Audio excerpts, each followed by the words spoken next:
you see Beyonce's sister? She's got a gig at the fucking Hollywood Bowl. That's what a fucking talented family. You know what I mean? That's how talented that family is. Like, she can't even get anybody to look at her at the Thanksgiving table because her fucking older sister sold out the Rose Bowl. You know what I mean? She's like the fuck up of the family because she only sold out the Hollywood Bowl.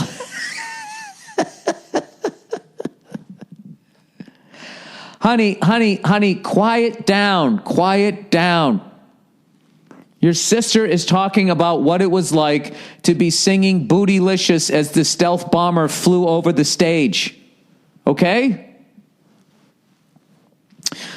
Was that wrong to do that? Speaking of pollination, will this get the beehive after me? You know what's funny about all of those fucking groups? They're so up the ass of the artist. I swear to God, she wouldn't take her goddamn shoes off to run across the street and make a fucking emergency call on one of those old telephones back in the day. Let's just say there wasn't cell phones. If she saw one of you guys sitting on the side of the road, she wouldn't give a shit about you. What's another one? Who's another one's got a big following? You know, what is it? It's the Beehive. Doesn't Mariah Carey have one? You know what I mean? I don't know what it is. It's just, I don't know what. There's something about acting like a complete asshole and treating people like shit that just women can't get enough. A certain type of woman, they can't get enough of it. What is it? Why? You know something? I always wondered if more women were like Ronda Rousey, or the current champion that I don't know the name of. My apologies. If more of them took like MMA and could actually beat the fuck out of you, would they just not walk around being mean to each other as much? You know, I think that's the only reason why guys aren't as mean as women are, because personally speaking anyways, because I know that 90% of guys can beat the shit out of me, right? At the very least, land a couple to my, you know, and I fucking bruise like the Irishman I am. You know, stop the fight, you know, 2 punches in.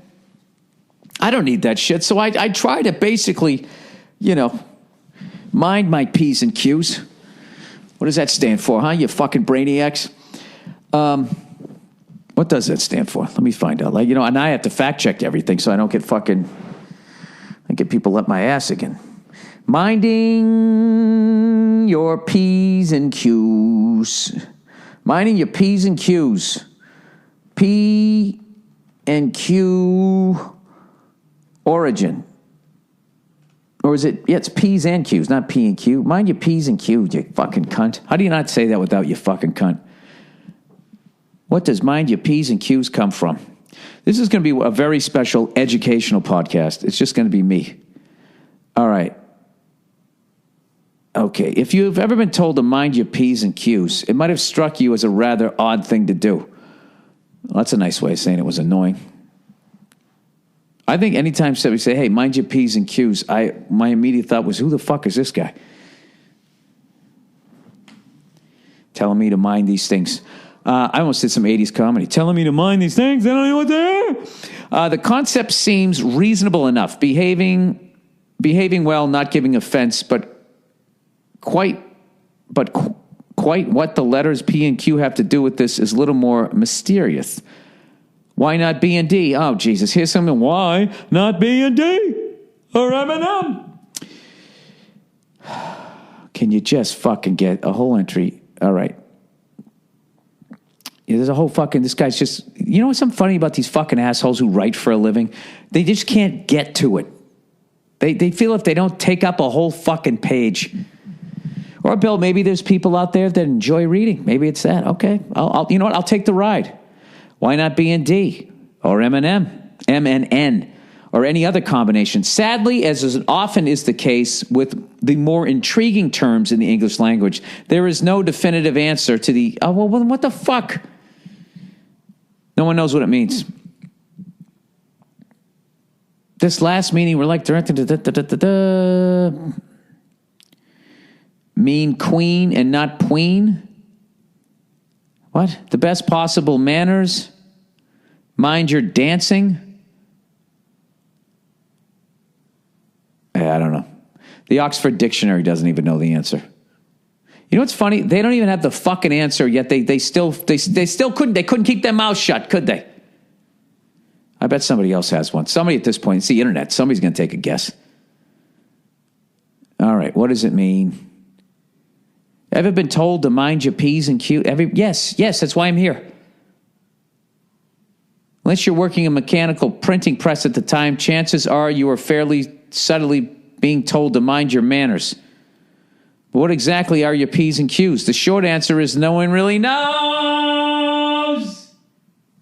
Why isn't that right there? Mind your P's and Q's. What does it mean? And then boom, nobody knows.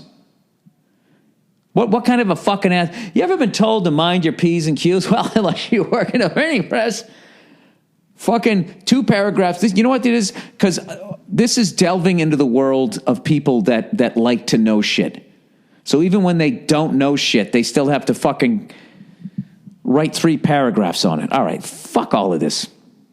Fuck all of that. That was just frustrating. Anyways, and I am actually, before I looked up those things, before I remembered that you guys corrected me, maybe you guys weren't being assholes. Maybe you're just trying to help me out. So next time I'm hanging around a socialite, a socialite, as far as I can tell, is just a well-read gold-digging whore. Like, how did you get there? You got to be married to somebody rich. If you're just pleasant to be around, you don't really have a fucking job. I mean, somebody's got to be bringing home the bacon, right? Bringing home the bacon. Where did that come from? Well, unless you're a farmer, I don't know. Unless you're working unless you're a butcher. 20 fucking paragraphs later. Point is, nobody really knows.